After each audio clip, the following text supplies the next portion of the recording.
So a buddy of mine from back east wanted a little better look at the CTX, so I figured I'd do another video on the thing. It's 2014, the only year that they made the bike.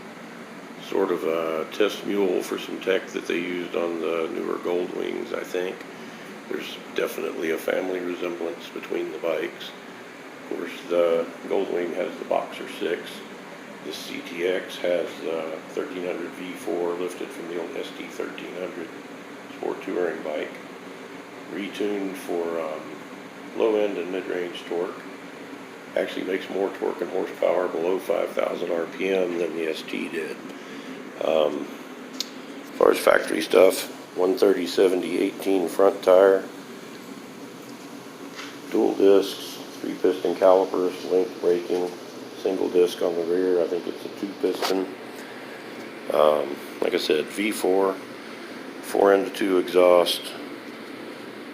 Oh, what other kind of goodies? Fuel injected, of course. It's got gear driven balance shafts, so it kind of sounds like it's got a blower on it from the gear line. As far as accessories go, I've added a C. Bailey windshield. The stock windshield comes to right about here, and I found that it channeled all of the rain directly off the front of the bike, right up under my chin. Would actually soak the inside of my helmet, so that shit had to go. Also got a C. Bailey headlight guard.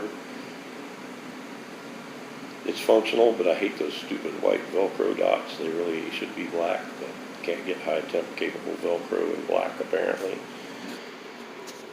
Got a stainless steel radiator guard. Bought it online, some Chinese company. I have no idea who it was. Pro Grip grips. I've used their stuff before and liked it. These particular grips suck. Cramp buster, of course. I've added a Newell tire pressure monitoring system. Garmin GPS.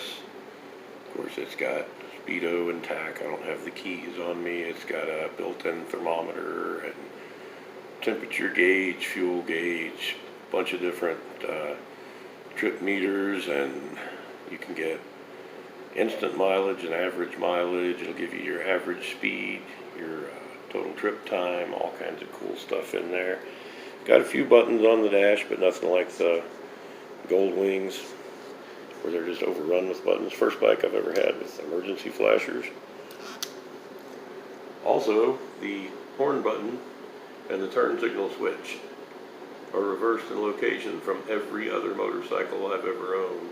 I'm all the time blowing my freaking horn to signal turns.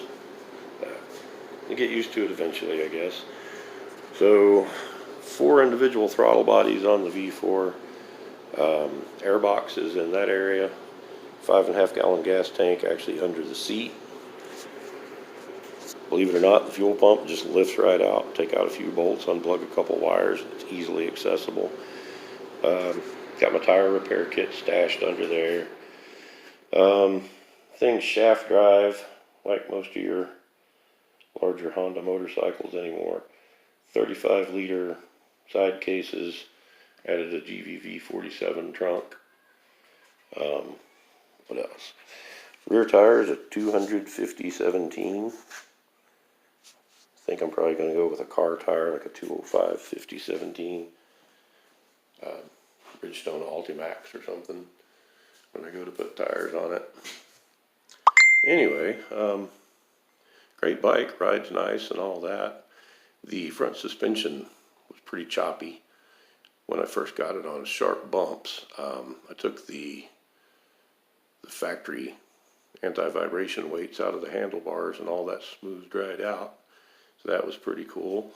Also found that the rear shocks were adjusted differently from side to side stock. One of them was set to 1, the other one was set to 4.